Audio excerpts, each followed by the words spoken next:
Cake काटा जा रहा है। आप सबको ताली बजाना हो।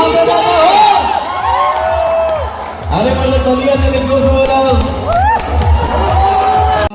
पार्टी हो रही है, बट वायरल भोजपुरी से हमारे जो विक्रांत भाई हैं कंपनी की तरफ से अपने तरफ से ये गिफ्ट लाया है मेरी मां के लिए।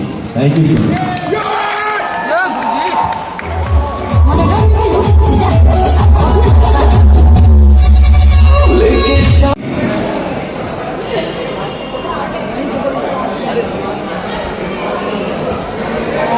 हेलो दोस्तों, रिस्पॉन्स क्या हो गया हमारे लखनऊ के आवाम को? क्या हो गया? इतनी खूबसूरत।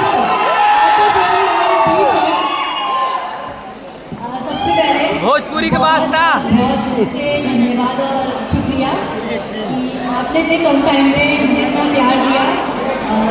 और थैंक यू पवन जी, क्योंकि इनकी आवाज़ पूरी 30 करोड़ लोगों की ताकत है और वो ताकत में उन्होंने मुझे अपने साथ दिया, तो उसके लिए बहुत बहुत थैंक यू। और टीम वायरल भोजपुरी का हमें कर लिया। और इसी के साथ बिना किसी देरी के हम आज इस इवनिंग को मैं ये चाहूंगा सर, अब मैं ये चाहूंगा कि जो बच्चे इतने दूर से आए हैं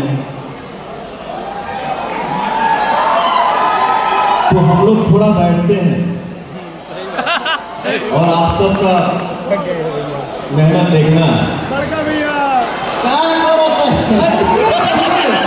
हम चाहते हैं कि आप यहाँ पर उनके साथ रील्स बनाएं। बिल्कुल पवन भैया। तो सबसे पहले आप सभी के बीच में यहाँ पर बुलाना